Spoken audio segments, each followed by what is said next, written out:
ফের গুণগত মান পরীক্ষায় অনুত্তীর্ণ 29টি ওষুধ বাজার থেকে ওষুধগুলি প্রত্যাহারের নির্দেশ। খুচরো পাইকারি ওষুধ বিক্রেতাদের নির্দেশ রাজ্য ড্রাগ কন্ট্রোলের। এর মধ্যে একাধিক ওষুধ রয়েছে, যেমন জানা যাচ্ছে ফেস ক্রিম রয়েছে, ডায়াবেটিসের ওষুধও রয়েছে, ডায়াবেটিস নিয়ন্ত্রণেরও একাধিক জনপ্রিয় ওষুধও রয়েছে এর মধ্যে। বিস্তারিত জানবো টেলিফোন লাইনে আমাদের প্রতিনিধি রেশমি দাস রয়েছেন। রেশমি, কি অভিযোগ? ফের গুণগত মান পরীক্ষায় অনুত্তীর্ণ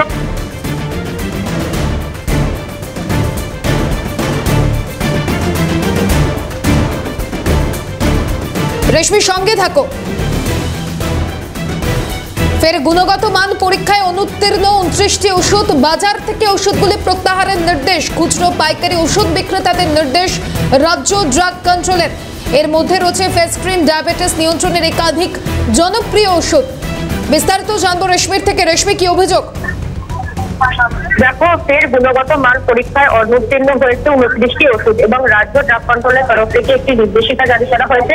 সেই নির্দেশিকা জারি করে মূলত ওষুধ এবং ওষুধগুলির ব্যাচ নাম্বার দিয়ে দেওয়া হয়েছে। ওষুধের ব্যাচ নম্বর দিয়ে বলা হয়েছে এই ওষুধগুলি বাজার থেকে প্রত্যাহার করার জন্য এবং খুচরো এবং পাইকারি ব্যবসায়ীদেরকে বলা হয়েছে এই ওষুধগুলি বিক্রি না করতে।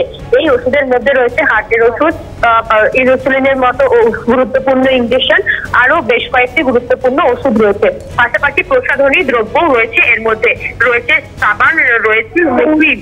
আর এই যে ক্রিম বলা হচ্ছে, একটি রাসায়নিক পদার্থ মেশানো হচ্ছে, থাইল্যান্ড থেকে একটি রাসায়নিক পদার্থ আনা হচ্ছে এবং এই ক্রিমে মেশানো হচ্ছে, যার ফলে কিন্তু দেখা গেছে অনেক ক্ষেত্রেই মানুষের সমস্যা। রেশমি, একটু সঙ্গে থাকার জন্য অনুরোধ করব। চিকিৎসক অরিন্দম বিশ্বাস আমাদের সঙ্গে রয়েছেন। ডক্টর বিশ্বাস, ফের গুণগত মান পরীক্ষায় অনুত্তীর্ণ 29টি ওষুধ কিভাবে দেখছেন, কি বলবেন?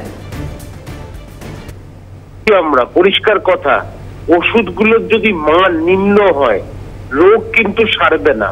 তার মধ্যে ডায়াবেটিসের ওষুধ শুনলাম, তো ডায়াবেটিসের ওষুধ যদি হয়, ডায়াবেটিস এমনি গ্রাস করেছে সারা ভারতবর্ষকে, সেখানে যদি ওষুধ নিম্নমানের হয়, কিডনিতে আক্রান্ত হবে, হার্ট আক্রান্ত হবে, নার্ভ আক্রান্ত হবে, চোখ আক্রান্ত হবে।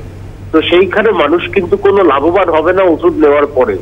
এরপরেই আমাদের ইনসুলিনে চলে যেতে হবে বা আরো দামি দামি ওষুধ দিয়ে যেতে হবে। সেখানেও আমরা সঠিকভাবে বলতে পারবো না সেটা জালি কিনা বা নিম্নমানের কিনা। তো সেইখানে একটা আশঙ্কা দিক দেখা যাচ্ছে যে মানুষ বিপদে পড়তে পারে। তো সেইখানে সরকার, কেন্দ্র হোক রাজ্য হোক, একটা বিষয় কিন্তু একটা মাস্টার প্ল্যানিং না করলে এটা হবে না।